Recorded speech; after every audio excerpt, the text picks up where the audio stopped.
Welcome guys. कैसे हैं आप सब? I think well and good होंगे। सो यार बेसिकली आज जो अपन चैप्टर पढ़ने वाले हैं that is the rise of nationalism in Europe. Basically यार इस चैप्टर को बहुत लोगों ने पढ़ाया है बट स्टिल मैं आपको इसका रिवीजन करवाऊंगी।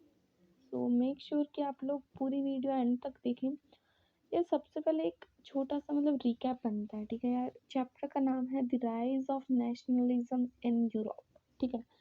अब यार कुछ कुछ जो होता है ना यार, स्टूडेंट्स वो यार ये मानते हैं कि Europe is a country, but यार नो यार, यूरोप एक कॉन्टिनेंट है, ठीक है। लाइक जैसे इंडिया एक कंट्री है, ओके, एंड कौन से कॉन्टिनेंट में यार? वो एशिया कॉन्टिनेंट में। उसी तरीके से यूरोप भी एक है कॉन्टिनेंट है, ओके गाइस। सो यार बेसिकली इसके अंदर अपन चैप्टर के नाम से स्टार्ट करते हैं। एक शॉर्ट समरी होने वाली है, ठीक है। वीडियो थोड़ी लॉन्ग हो सकती है, आप 2x की स्पीड पे सुन लीजिएगा। सो यार देखिए कि जो नेशनलिज्म है, मतलब कि यूरोप के अंदर जो है नेशनलिज्म कैसे स्प्रेड हुई, ठीक है। नेशनलिज्म मीन्स कि नेशनल सेंटिमेंट, कि अपने देश के प्रति प्यार कैसे जो है वो उत्पन्न हुआ यूरोप के लोगों में। यूरोप के अंदर बहुत सारे देश आएंगे जैसे जर्मनी, फ्रांस वगैरह वगैरह। तो आगे देखते हैं यार। फर्स्ट अपना स्टार्ट होता है फ्रेंच रिवॉल्यूशन से। बेसिकली फ्रेंच रिवॉल्यूशन ही मेन कांड हुआ था। तो मैं आपको एक छोटा सा रिकेप दे दूं यार। बेसिकली फ्रेंच रिवॉल्यूशन हुआ था 1789 के अंदर, ठीक है। आपको याद है अपन ने 9th में यार पढ़ा था लुई 16 था, है ना गाइस। तो जो लुई 16 था ना, बेसिकली वो क्या था कि यार उससे लोग बहुत ज़्यादा तंग आ गए थे, ठीक है। अब अपन इतना डेप्थ में नहीं जाएंगे, समरी है ये। सो जो फ्रेंच के लोग थे उन्होंने इस पे इसको भगा दिया था, बेस्टाइल फोर्ट वगैरह पे अटैक किया था, ठीक है। ये लोग क्या चाहते थे? लोग चाहते थे डेमोक्रेसी, ठीक है। डेमोक्रेसी चाहते थे, बेसिकली आज़ादी चाहते थे, ठीक है। तो बेसिकली क्या हुआ कि जो फर्स्ट क्लियर एक्सप्रेशन देखने को मिला नेशनलिज्म का, वो आया था फ्रेंच रिवॉल्यूशन। याद रखिएगा, द मोस्ट इम्पोर्टेंट डेट कि आ सकती है कि फ्रेंच रिवॉल्यूशन कब हुआ था, तो 1789 के अंदर हुआ था। As a result of this revolution शॉन्टे centralise in the body of French citizen. देखिए अपन मेन चीज़ पढ़ने वाले हैं इसके अंदर। French revolution introduce many major and practice that could create a sense of common identity among the French people. अब जो फ्रेंच रिवॉल्यूशनरी थे ना यार, उन्होंने बहुत सारे मेजर्स, बहुत सारी चीज़ें क्रिएट की थी जिससे कि लोगों को लगे, कॉमन पीपल को लगे हाँ यार हम लोग फ्रेंच के लोग हैं, ठीक है। जैसा कि इन लोगों ने ट्राई कलर फ्लैग बनाया, ठीक है। अपनी एनसीईआरटी के अंदर पूरा का पूरा ब्रीफ में दिया हुआ है, इसका पढ़ लीजिएगा। ट्राई कलर फ्लैग बनाया, ठीक है। जैसे कि अपन इंडिया के लिए क्या करते हैं, अपन कैसे एक मानते हैं, जैसे अपना फ्लैग होता है वंदे मातरम, इस तरीके से इन लोगों ने बनाए जिसकी वजह से लोग अपने आप को एक मानने लगे, कॉन्फ्रेंस के लोग, ठीक है। अब यार कि नेपोलियन बोनापार्ट क्या जड़ है यार, लिटरली लोग भूल जाते हैं, बट मैं आपको बताती हूँ यार। ये एक बंदा था, ठीक है। कहाँ का? वहीं का, फ्रांस का होगा ना, और किसका होगा? देखो, through return to monarchy, like monarchy अब तो चली गई, लुई 16 को तो इन्होंने भगा दिया था ना फ्रांस के लोगों ने। Napoleon Bonaparte in corrupted revolutionary principle in order to make the whole system more rational. यार नेपोलियन बोनापार्ट जो बंदा था, उसने सोचा यार मैं थोड़ा डेमोक्रेसी को आगे बढ़ाता हूँ और मैं थोड़ा सा ज़्यादा जो है ज़्यादा अच्छे कर सकता हूँ सिस्टम को ज़्यादा सही। देखो आपको पता चलेगा अभी यार, उसका एक सिविल कोड आता है, that is the most important. यार डायरेक्ट क्वेश्चन उठ के आ जाता है कि सिविल कोड को नेपोलियनिक कोड भी कहते हैं अपन, ठीक है। तो ये सिविल कोड बेसिकली क्या था? सिविल कोड कहा गया है कि ये लॉ था, ठीक है, एक लॉ था बेसिकली। इसके अंदर इसने बहुत सारे चेंजेस किए थे। देखो, द इस सिविल कोड ने क्या किया था कि जितने उनको बाय बर्थ मिलते थे, लाइक फ्रेंच के अंदर जो मिडिल क्लास तो नहीं, जो अपर क्लास होती थी ना यार, ठीक है, क्लर्जी वगैरह जो भी थे, उन लोगों को क्या मिलता था कि प्रिविलेज, बहुत ज़्यादा सम्मान वगैरह, इनको ज़्यादा छूट मिलती थी, इनको टैक्स नहीं देना पड़ता था। तो वो चीज़ जो है नेपोलियन ने क्या करती, बैन कर दी, ठीक है, एबोलिश कर दी कि यार ऐसा कुछ नहीं होगा, बाय बर्थ किसी को भी कुछ नहीं मिलेगा, सब बराबर हैं, ठीक है। कि आप सब जो है ना लॉ के आगे इक्वल हो, और राइट टू प्रॉपर्टी सिक्योर कर दी कि हाँ जी, प्रॉपर्टी कोई किसी पे कब्जा नहीं कर सकता, कोई किसी की प्रॉपर्टी पे, ठीक है। तुम चाहे राजा हो चाहे कोई भी, कुछ नहीं कर सकता। This code implemented in the region under French control। जो फ्रांस के कंट्रोल में रीजन था उधर उधर ये लॉ इम्प्लीमेंट हुआ, ठीक है। अब देखो एरिस्टोक्रेसी, एरिस्टोक्रेसी और न्यू मिडिल क्लास। एरिस्टोक्रेसी वही राजा वगैरह, ठीक है, और new middle class basically socially and politically A landed aristocracy was the dominant class. की जो एरिस्टोक्रेसी थी ना, जो राजा वगैरह थे, वो क्या थे, डोमिनेंट क्लास थे। डोमिनेंट क्लास का मतलब आपने हेरिडिटी इवोल्यूशन में पढ़ा होगा। बेसिकली इसका मीनिंग है कि यार वो अपना डोमिनेंट शो करते थे कि हाँ जो है ना हम ही है, सप्रेस तुम हो, रिप्रेस तुम हो, दबो तुम, हम तुम पे राज करेंगे, ये होता है डोमिनेंट, ठीक है। और the European continent but this powerful aristocracy was numerically small group. अब यार दिखती बात है, क्या होता है बेसिकली, तुमको यार एक फैक्ट है ना जनरल कि एक कंट्री है मान लो, ठीक है, उसके अंदर अगर 80% पुअर है और 20% रिच है, बेसिकली यही यही होता है ना सिनेरियो। बेसिकली बोल रही हूँ मैं, सारा में नहीं बोल रही, ठीक है, यही सिनेरियो होता है। मतलब कि जो डोमिनेंट में होता है उसकी क्या होती है, वो माइनॉरिटी में होता है, मतलब कम संख्या में होता है, ठीक है। तो ये चीज़ कहा गया है कि जो एरिस्टोक्रेसी थी ना यूरोप के अंदर, पावरफुल तो थी परंतु उनका छोटा ग्रुप था, वो माइनॉरिटी में थी। अब मेजोरिटी में कौन थे, पीजेंट्री थे, किसान थे, account of development of trade and industry. मतलब मेनली जो मिडिल क्लास थी ना ये थी मेजोरिटी में। अब 19th सेंचुरी जब से बिगिन हुआ, मतलब कि 1801 से 1900 तक का जो पीरियड है, 19th सेंचुरी जो बिगिन हुआ, जो नए सोशल ग्रुप्स थे, can be begin a working class population, middle class made up of industries, business and professional for among. अब इन लोगों ने क्या कहा है कि जो बेसिकली 19th सेंचुरी आई थी तो वो जो वर्किंग क्लास पॉपुलेशन थी ना, मतलब काम करने वाली, जैसे कि इंडस्ट्रियल हो गया, बिजनेसमैन हो गया, ये सब क्या थे, ये सब थे मिडिल क्लास वाले बंदे, एजुकेटेड भी थे ये, और लिबरल मिडिल क्लास थे। यार एक नाम आया है यहाँ पे, that is liberal middle class, मतलब कि वो आज़ादी चाहते थे, ठीक है, फॉलोइंग द एबोलिशन ऑफ, और ये चाहते थे कि यार जो एरिस्टोक्रेटिक मतलब राजा महाराजा के जो इनको शान शौकत मिल रही है ना, ये वाली जल्दी ही जल्दी एबोलिश हो जाए, ख़त्म हो जाए। अब बेसिकली यार ये डायरेक्ट क्वेश्चन आ सकता है इस पे कि लिबरल नेशनलिज्म का मीनिंग क्या है, ठीक है। तो देखो यार रेड रेड देख के ना भूत वाली फीलिंग आ रही है, ब्लैक कलर कर लेते हैं। देखो for the new middle class liberalism, अब लिबरलिज्म का मतलब क्या था, stood for freedom for the individual equality of law. क्या मतलब है कि जो आपको मतलब क्या है कि इनका मतलब क्या था कि फ्रीडम फॉर इंडिविजुअल इक्वलिटी, मतलब कि लॉ के सामने, लॉ के बिफोर में भैया सब इक्वल होनी चाहिए, चाहे तुम मिडिल क्लास वाले हो, चाहे तुम पुअर हो, चाहे तुम रिच हो, सब बराबर होने चाहिए। ये चीज़ थी लिबरल नेशनलिज्म के अंदर, ठीक है। Politically it emphasise the concept of government by consent.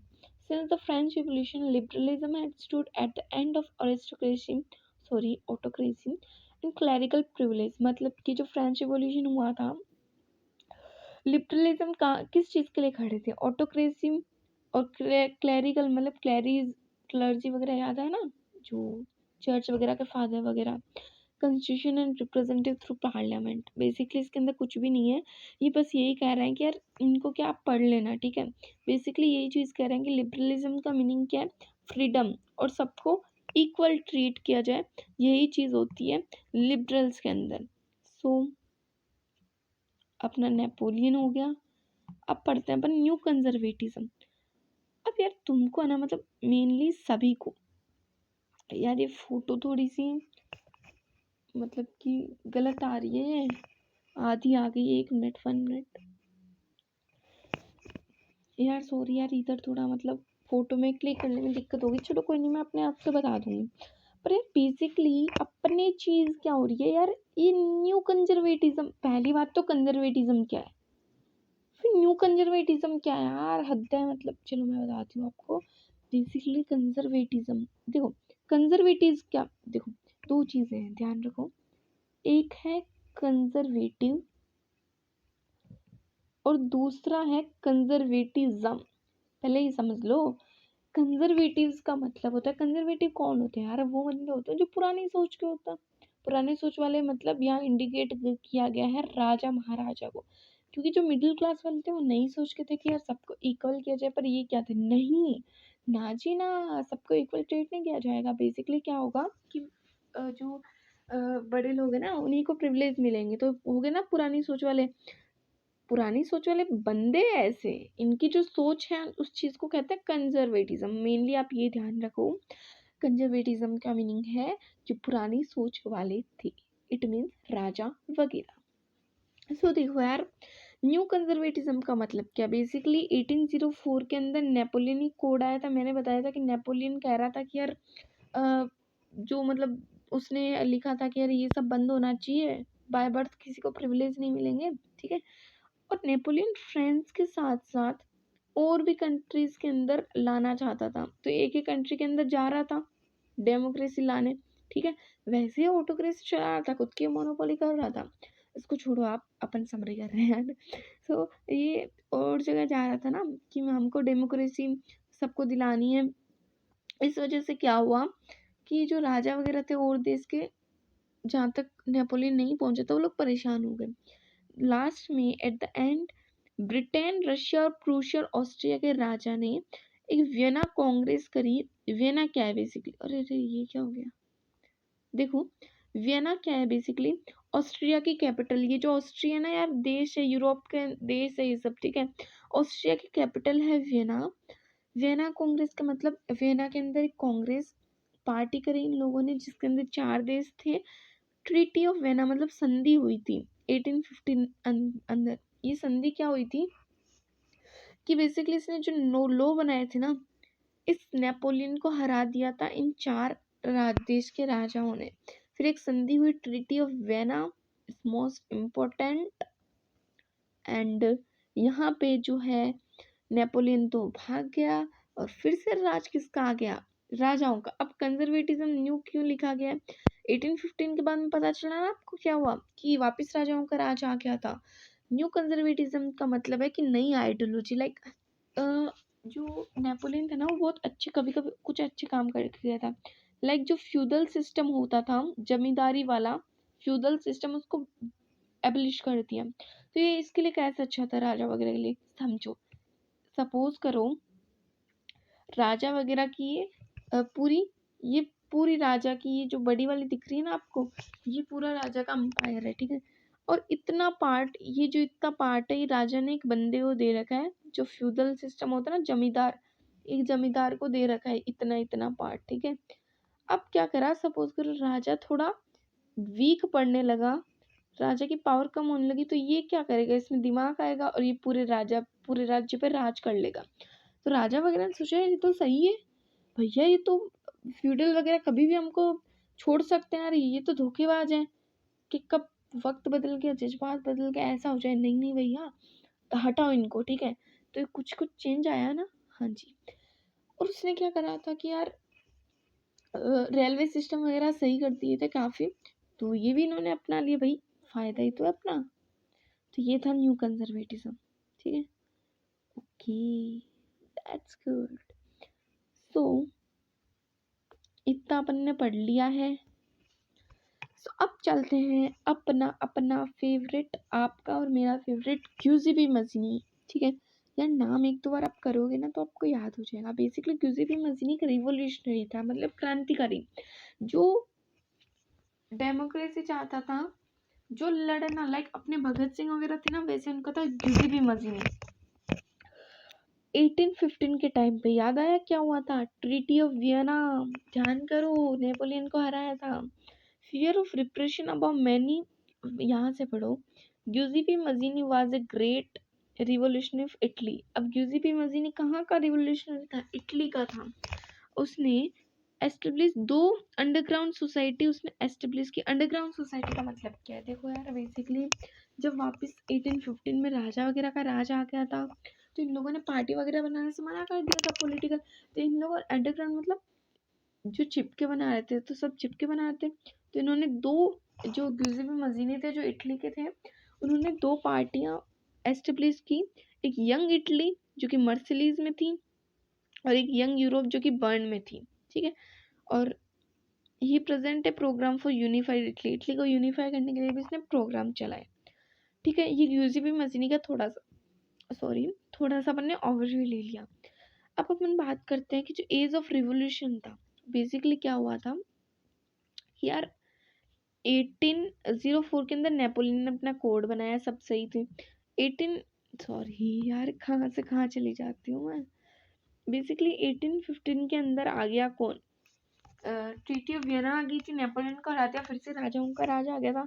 1830 तक इन्हीं राजाओं का राज चलता रहा, पर पॉलिटिक्स वगैरह ये जो अंडरग्राउंड सोसाइटीज थी, इन लोगों ने अपनी तैयारी चालू रखी, और ये एज ऑफ रिवोल्यूशन इसको कहा गया क्योंकि इसी के बीच में बूम हुआ था। देखो क्या हुआ था, बेसिकली एक रिवोल्यूशन ब्रोक आउट हुआ था, जुलाई रिवोल्यूशन के नाम से जाना जाता है 1830 के अंदर फ्रांस के अंदर, ठीक है। क्योंकि यार जब 1815 के अंदर ट्रीटी ऑफ वियना हुई थी ना सॉरी, तो फ्रांस का जो भी राजा था उस टाइम पे बारवन डायनेस्टी का, वो वापस आ गया था, ठीक है। तो वो क्या वापस आ गया था, पर लोग जो है ना तंग हो गए थे, तो इन्होंने क्या करा, एक रिवोल्यूशन ब्रोक आउट कर दिया। तैयार तो बीच में चल रही थी इतने साल तक, ठीक है। तो अब क्या हुआ था कि जब इसने रिवोल्यूशन किया तो और लोगों ने देखा यार सही है ना, मतलब और देशों ने सोचा यार फ्रांस कर रहा है, हम भी कुछ करें। तो 1821 के अंदर पीपल ऑफ ग्रीक, अब 1821 देखो 1815 से 1830 का टाइम है, ठीक है। मतलब इसके बीच में जो हो रहा था, ग्रीक के पीपल थे, जो ग्रीक के पीपल थे वो लोग स्ट्रगल कर रहे थे। ग्रीक एक देश है वहाँ का, यूरोप का, स्ट्रगल कर रहे थे फ्रीडम वगैरह के लिए, ठीक है। इन 1832 आखिर में जाके, अब देखो 1821 को स्ट्रगल कर रहे थे, एज ऑफ रिवोल्यूशन इसलिए तो कहा गया है क्योंकि एक 1830 में जुलाई रिवोल्यूशन हो गया, 1832 के अंदर ग्रीस का हो गया, ग्रीस इंडिपेंडेंस हो गया था, ठीक है।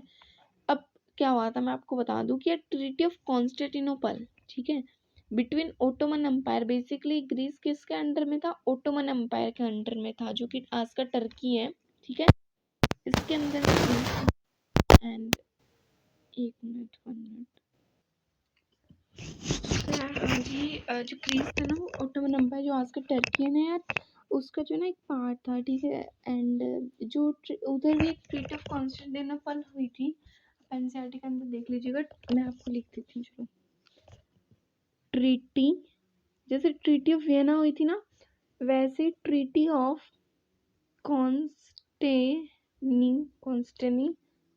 कॉन्स्टेंटिनोपल, यार स्पेलिंग थोड़ी मिस्टेक हो सकती है इसलिए एनसीईआरटी से देख लेना, ये हुई थी ओटोमन एम्पायर और ग्रीस के बीच में, ग्रीस और ओटोमन एम्पायर के बीच में हुई थी 1832 के अंदर, और तभी उस टाइम पे ग्रीस जो है इंडिपेंडेंट घोषित किया गया, ठीक है।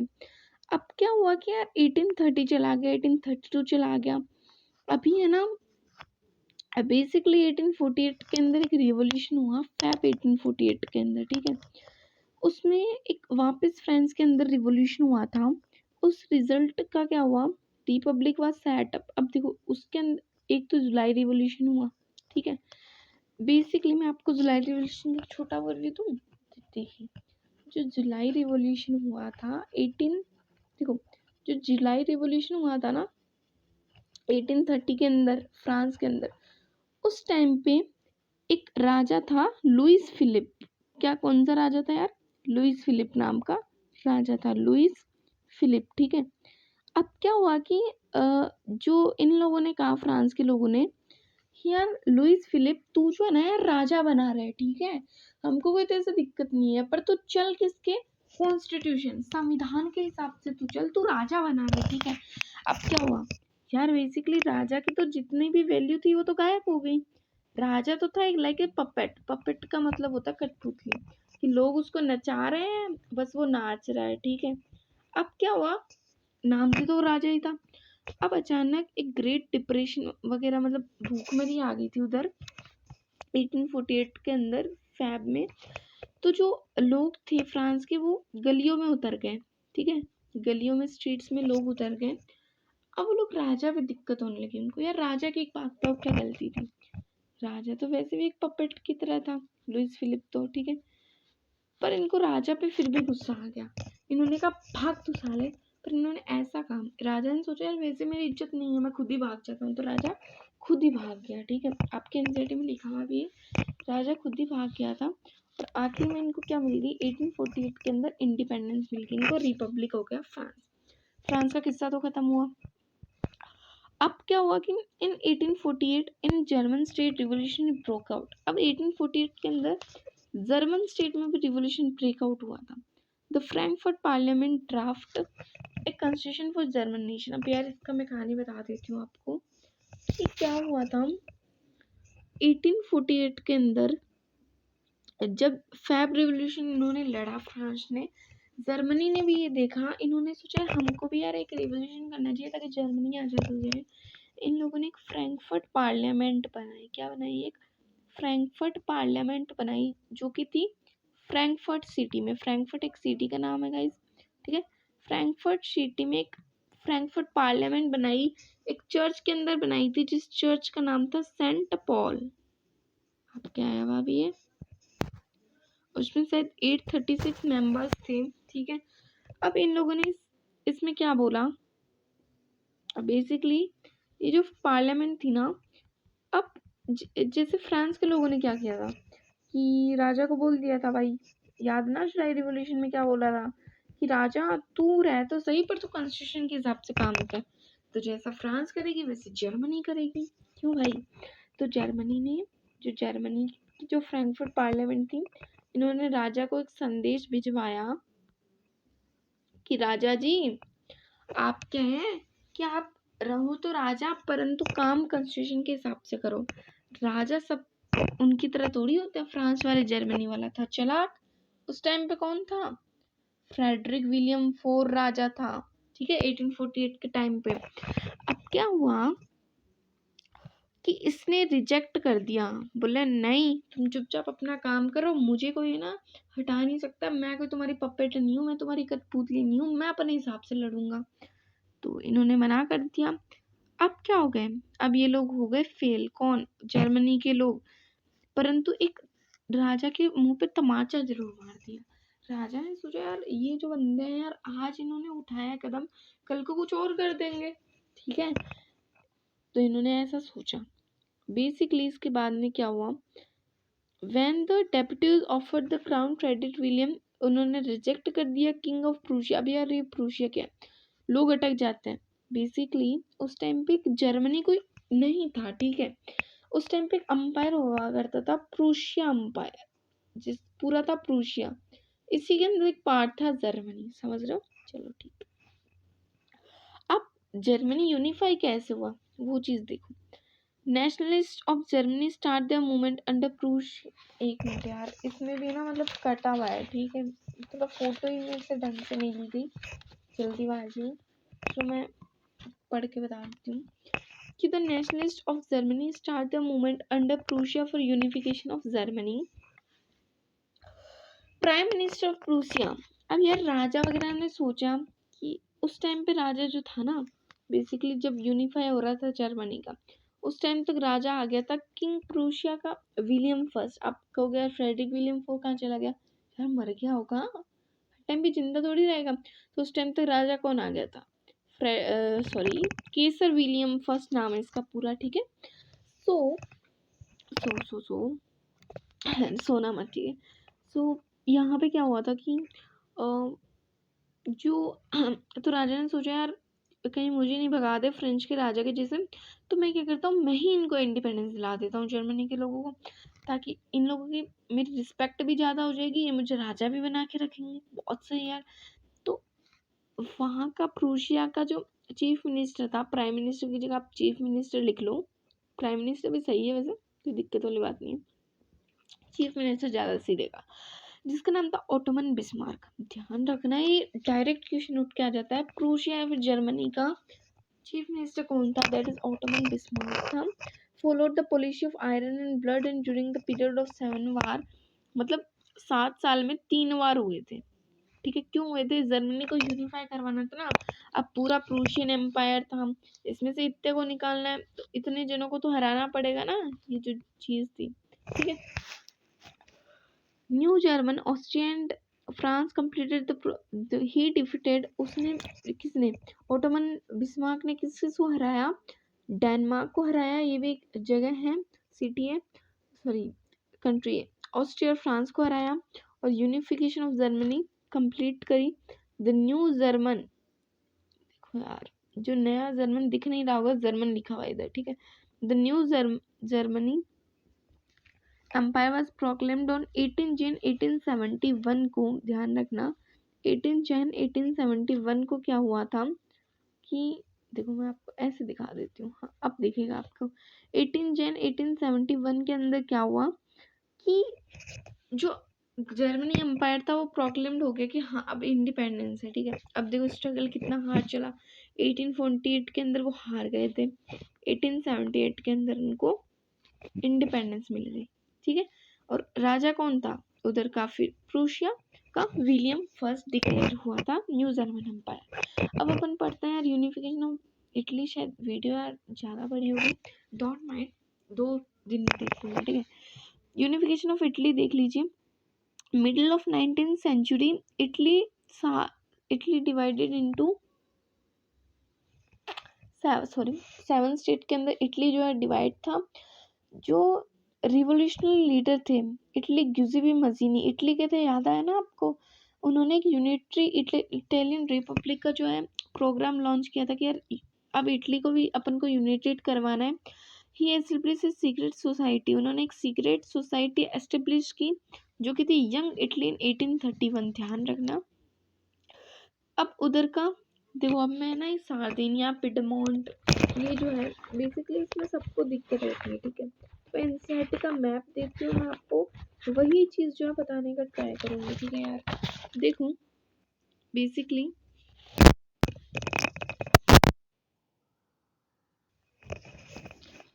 ओके यार गाइस, अब देख लो आप, ये सार्डिनिया पिडमोंट वाला जो है इलाका, ठीक है। बेसिकली इतना जो इलाका था ना, यार क्या हो रहा है मेरे साथ, तो देख लो इतना जो इलाका था वो किसके अंडर में था, इटली के अंडर में थी था, ठीक है। और ये जितना भी था ये सारा का सारा ये और किसी ने ले रखा था। तो अपन पढ़ते हैं, देखो अपने साथ में क्या है कि 1 मिनट।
विक्ट्री मैन सेकेंड, यार अब आप सोचोगे यार जर्मनी और इटली के अंदर तो राजा भी थे, तो यार कोई दिक्कत वाली बात नहीं होती, कॉन्स्टिट्यूशन तो फिर भी आया था, ठीक है।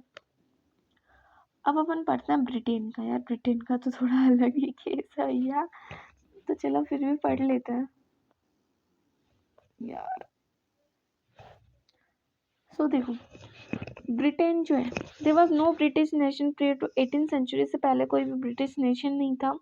एक रिवोल्यूशनरी ब्रोक हुआ 1688, मतलब 1789 फ्रेंच रिवोल्यूशन से पहले ही ब्रोक आउट हुआ था इंग्लैंड के अंदर, ठीक है, 1688 के अंदर। एज ए रिजल्ट, उस रिजल्ट से जो रिवोल्यूशन था, parliament of England seize power from the monarchy, through this parliament क्या बोला गया कि इस रिजल्ट से, इस रिवोल्यूशन के रिजल्ट से क्या हुआ कि जो इंग्लैंड की पार्लियामेंट थी सीज्ड पावर फ्रॉम मोनार्की, मतलब जो राजा महाराजे थे उनसे पावर लेके पार्लियामेंट को दे दी, और उस पार्लियामेंट से एक नेशन जो था स्टेट फॉर्म हुआ with England at its centre. एक एक्ट ऑफ यूनियन, ध्यान रखना 1707 के अंदर एक एक्ट ऑफ यूनियन पास किया गया था, जिसमें इंग्लैंड और स्कॉटलैंड को एक मिलाया गया था, और उसको बताया गया कि अब ये तो क्या है, United kingdom of great Britain है। इन 1801 आयरलैंड को भी फोर्सिबली, मतलब देखो इंग्लैंड था, ठीक है, इंग्लैंड अपना था राजी राजी, 1688 के अंदर इसने राजा को मतलब जो हरा भरा की सारी नेशनल मतलब पार्लियामेंट को देना चाहते। इधर था स्कॉटलैंड, ठीक है, इसको भी इन्होंने सीज कर लिया और क्या बना लिया, United kingdom of great Britain 1707 के एक्ट से। 1801 के एक्ट से यहाँ पे था आयरलैंड, उसको भी अपने साथ इंग्लैंड वालों ने मिला लिया और क्या बना लिया, यूनाइटेड किंगडम। देख लो ना कितने बुरे हैं लोग। और न्यू ब्रिटिश नेशन था इंग्लिश कल्चर। अब देखो यार, स्कॉटलैंड में कुछ और भाषा बोलते थे, इंग्लैंड में इंग्लिश भाषा बोलते थे, और आयरलैंड में कुछ और भाषा बोलते थे, परंतु इंग्लिश को डोमिनेंस रखा गया। तो यार ये बहुत ज़्यादा गलत था। अब पढ़ते हैं कि यार अपन कैसे करते हैं कि यार ये अपना एक नेशन है, अपन कैसे बोलते हैं कि जो ये दिख रहा है आपको, यार कैसा बना दिया, व्हाट इज मेरी ड्राइंग देख रहे हैं आप, जो भी हो आप देख लो, ठीक है। अपन कैसे कह सकते हैं कि अपना इंडिया है, ठीक है। तो वो देखो, artists in the 18th-19th century personified a nation and represented a country as if they were a person. Nations were then portrayed as female figure. Nation को एक फीमेल फिगर की तरह पोर्ट्रेट किया गया, लाइक अपने इंडिया को भारत माता की तरह पोर्ट्रेट किया गया, दिखाया गया। सच में भारत माता थोड़ी है यार, तो ऐसे नेशनल फीलिंग के लिए दिखाया गया है, ठीक है। अभी क्या है कि फ्रांस के लिए जैसे इंडिया के लिए भारत माता है, वैसे फ्रांस के लिए मेरियन है उनकी, ठीक है, एलेगोरी, और जर्मनी के लिए जर्मेनिया है। आ सकता है भाई क्वेश्चन इसमें। अब देखो नेशनलिज्म एंड इम्पेरियलिज्म। यार सबसे पहले आपको ये चीज़ समझनी जरूरी है कि what is the difference between nationalism and imperialism. तो यार बहुत सही से मैं करवाने वाली हूँ यार, काफ़ी ज़्यादा बड़ी होगी ना, चलो कोई बात नहीं, आप देख लो, ठीक है। नेशनलिज्म एंड इम्पेरियलिज्म क्या होता है, देखो नेशनलिज्म एंड इम्पेरियलिज्म। देखो यार नेशनलिज्म तो बेसिकली ऐसा ना यार, एक एग्जांपल से समझाती हूँ आपको कि सपोज करो दो होम है, ओके, ये ए होम है और ये बी होम है। ए होम में एक मम्मा रहती है, और एक उसका चाइल्ड रहता है, ठीक है। मम्मा बोलती है कि मेरा बच्चा बहुत अच्छा है, ठीक है, ये तो हो गया नेशनलिज्म कि हाँ जी मेरा बच्चा अच्छा है, ठीक है। बी में भी हम मम्मी रहती है और बच्चा रहता है, तो उसकी मम्मी बोलती है कि मेरा बच्चा अच्छा तो है परंतु तुम्हारा बच्चा गंदा है। ये होती है इम्पेरियलिज्म, नहीं समझे तो समझो। अपना इंडिया है, अपना इंडिया वो क्या करता था कि हमको हमारे नेशनलिज्म, लाइक अपन अगर आज़ाद हो गए ना ब्रिटिश से, ठीक है, तो अपन ने ऐसा नहीं किया कि यार अपन ने किसी और को बंदिश बनाया, तो वो चीज़ है नेशनलिज्म। पर ब्रिटिश लोगों ने क्या किया, ब्रिटिश खुद आज़ाद हो गए, उसके बाद में उनकी नज़र दूसरी कंट्रीज पे भी पड़ गई, ठीक है। दूसरी कंट्रीज को जाने लगे और उसको अपने अंडर में करने लगे, वो चीज़ होती है इम्पेरियलिज्म।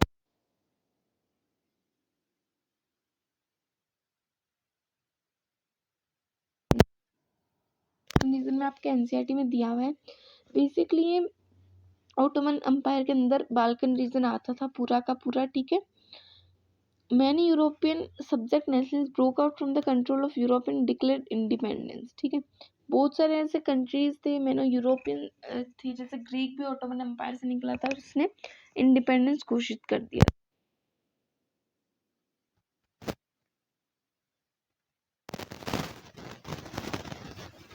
जो ऑटोमन एम्पायर के अंदर में था, कोई क्षेत्र था, कोई जगह थी, बहुत सारी कंट्रीज मिला के, बहुत सारी जगह मिला के बेसिकली जितनी जैसे ब्रिटिश वगैरह थी, क्योंकि ब्रिटिश तो थे ये लोग लालची, इंग्लैंड वाले।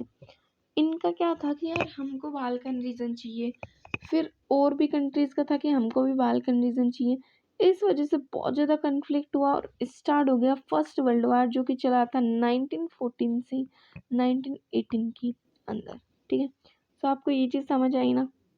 अब यार कुछ क्वेश्चन किए जाए कि नहीं? हाँ जी, किए जाने चाहिए। तो देखते हैं अपन। फर्स्ट है कि सिविल कोड जो है उसको नेपोलियनिक कोड कहते हैं, पर वो कब फ्रेम हुआ था? 1804 के अंदर फ्रेम हुआ था। याद है ना आपको? 1815 के अंदर नेपोलियन हारा था। ओके, इन विच ईयर, कौन से ईयर में जोल्वेरियन फॉर्म हुआ? या जोल्वेरियन क्या था बेसिकली मैं बता देती हूँ। 1834 के अंदर फॉर्म हुआ था। ठीक है, बेसिकली जोल्वेरियन देखो आपका आएगा, मैं आपको दिखाऊं जोल्वेरियन क्या है।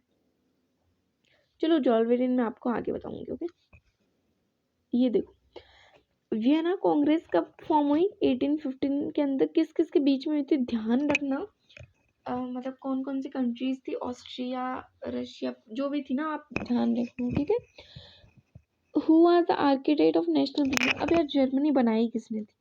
तो यार ओटोमन बिस्मार्क, जो कि चीफ मिनिस्टर था ना, उसी ने बनाई थी, क्योंकि उसी ने सबको हराया था, काम तो उसी ने किया था ना। कैवियोर कौन था? आपको बताना, चीफ मिनिस्टर था सार्डिनिया, पिडमोंट या फिर इटली का। फर्स्ट क्लियर एक्सप्रेशन नेशनलिज्म का किस इवेंट से देखने को मिलता है? फ्रांस रिवॉल्यूशन से। वॉट लैंग्वेज, कौन सी लैंग्वेज जो है हंगरी में लोग बोलते हैं? तो हंगरी भी एक देश है यार, मैग्यार लैंग्वेज बोलते हैं। हु फाउंड यंग इटली, किसने फाउंड की थी? ग्यूजिपी मजीनी ने। एक और की थी जो की थी यंग यूरोप। और यंग इटली कब फॉर्म की थी? आप मेरे को कमेंट सेक्शन में जरूर बताना प्लीज यार। अब यार एक चीज ध्यान रखना, मैं आपको और चीज बताती हूँ। 1815 के अंदर जो ट्रीटी ऑफ वियना हुई थी ना, वियना के अंदर, उसको उसका चांसलर कौन था? Duke Metternich. Duke Metternich chancellor था उसका। ठीक है, और इसी ने एक चीज लाइन बोली थी, when France sneezes the rest of Europe catches cold. मतलब जब फ्रांस क्रांति करता है ना कुछ भी, तो पूरे यूरोप पे ऐसा छा जाता है कि यार हमको भी अभी करनी है। तो ये चीज किसने बोली थी? मैटरनिक ने। पपल स्टेट ज्वाइन इटली, कब पपल स्टेट ने इटली को ज्वाइन किया? तो यार ये इटली का जो मैप है ना, उसमें आपको मिलेगा पपल स्टेट, तो 1817 के अंदर। ठीक है, अब इसको देखो, इन सोरियो के अंदर people of the world are grouped as distinction utopian vision. जो आपका फर्स्ट पैराग्राफ जो आपका फ्रेडरिक सोरियो ने इमेज बनाई थी, वही चीज़ है। ठीक है, वियना कॉन्फ्रेंस को होस्ट किसने किया था? ड्यूक मैटरनिक ने। अभी बताया मैंने आपको, 1815 के अंदर वियना के अंदर ड्यूक मैटरनिक, क्योंकि इसी ने क्यों होस्ट किया? क्योंकि ये वहीं का था। ठीक है, ट्रीटी ऑफ कॉन्स्टेंटिनोपल जो मैंने आपको बताया था, ग्रीस और ऑटोमन एम्पायर के बीच में हुई थी 1832 के अंदर। बिस्मार्क जो था, मतलब Ottoman Bismarck, unification of Germany में बहुत रोल था इसका। United kingdom of great Britain कब बना? 1707, द एक्ट ऑफ यूनियन। याद है ना आपको? हाँ जी। ओके, सो अब क्या है, 3 शॉट करवा रही हूँ आपको, मैं ज़्यादा नहीं करवा रही हूँ। देखो, जॉल्वेरियन क्या था? बेसिकली ये 1834 के अंदर फॉर्म हुआ था, इनिशिएटिव ऑफ प्रूशिया, मतलब जर्मनी के लिए। बेसिकली जॉल्वेरियन एक कस्टम यूनियन था, एक इकोनॉमिक का ग्रुप था, मतलब। ठीक है, इसमें क्या हुआ था आपको बता दूं मैं, एक जॉल्वेरियन कस्टम यूनियन है, इकोनॉमिक का ग्रुप था। इसमें मतलब क्या होता था कि जब भी तुमको मतलब कहीं जाना हो, लाइक तुम यहाँ हो, तुम्हें इधर जाना है जर्मनी की इसी जगह पे, तुमको इतने ज़्यादा टैक्स देने पड़ते थे, और हर जगह की करेंसी अलग अलग होती थी। ठीक है, तो उस करेंसी को कम करवाया और टैक्स कम करवाए, तो ये चीज़ करवाई जॉल्वेरियन का। अपन देखो एक नेक्स्ट पार्ट आएगा जिसके अंदर अपन क्वेश्चन आंसर जो है वो डिस्कस करेंगे। ठीक है, तो यार वो पार्ट जरूर देखना, क्योंकि इसके अंदर इतने सारे वेरी शॉर्ट होंगे ना, मज़ा आ जाएगा कसम से। जॉल्वेरियन वगैरह जो भी पार्ट जो बचा है ना अभी, वो पूरा का पूरा क्लियर हो जाएगा। ठीक है, okay, thank you very much. और अगर वीडियो अच्छी लगना है एक बार कमेंट जरूर कर देना। ठीक है, मेरी फर्स्ट वीडियो इस चैनल पे, ओके, वो आप सब्सक्राइब तो कर ही दोगे, आई नो, मुझे आप पे विश्वास है। चलो, जो जो चीज़ चाहिए ना, जो चीज़ समझ नहीं आई, कमेंट सेक्शन में बेझिझक बोल दो। गंदी है वीडियो, डिसलाइक का बटन है, डिसलाइक कर देना, और गंदी है ना तो कमेंट में बता देना मेरे को। चलो, बाय बाय, पढ़ लो जाओ ना।